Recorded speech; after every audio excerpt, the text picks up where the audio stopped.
Hello दोस्तों, नमस्कार। मैं शास्त्र सोनवंदा से में आपका स्वागत करते हैं। दोस्तों, उत्तर प्रदेश का अफवाह तंत्र के बारे में ये आखिरी क्लास है आज, जो उत्तर प्रदेश के बैराज के बारे में बताएंगे। बैराज क्या होता है? बैराज जो होता है, जो नदियों पर जो बड़े बड़े फाटक लगाए जाते हैं, छोटे बांध बना करके बड़े बड़े फाटक लगाए जाते हैं, उनकी दिशा मोड़ी जाती है सिंचाई हेतु, उसको बैराज बोलते हैं।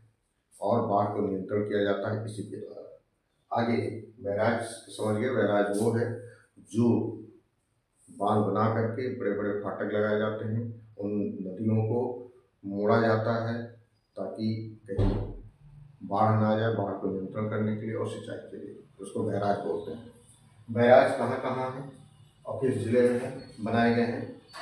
तो लीजिए, हिंडन बैराज हिंडन नदी पर गाजियाबाद में, नरौरा बैराज गंगा नदी पर बुलंदशहर में, कानपुर बैराज लौकुश इसको नाम बोलते हैं, गंगा नदी पर कानपुर में, अफजलगढ़ बैराज रामगंगा नदी पर बिजनौर में, हरवली बैराज रामगंगा नदी पर बिजनौर में, खो बैराज खो नदी पर बिजनौर में, मध्य गंगा बैराज गंगा नदी पर बिजनौर में, गोमती बैराज गोमती नदी लखनऊ में, बनबसा बैराज शारदा नदी पर पीलीभीत में, गिरिजा बैराज घाघरा नदी पर बहराइच में, शारदा बैराज शारदा नदी पर लखीमपुर खीरी में, सुहेली बैराज सुहेली लखीमपुर खीरी में।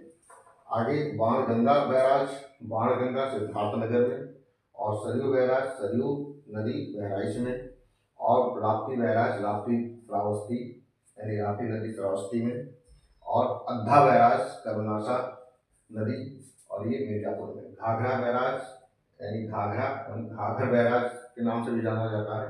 जैसे घाघरा बैराज पूछिए तो जान जाओगे, लेकिन घाघर बैराज कंफ्यूज हो जाओगे, इसलिए घाघर बैराज भी बता रहे हैं कि घाघरा और घाघर बैराज सोन नदी सोनभद्र में, और आगरा बैराज यमुना नदी आगरा में। ये बैराज के बारे में है, हमने आपको बताया है।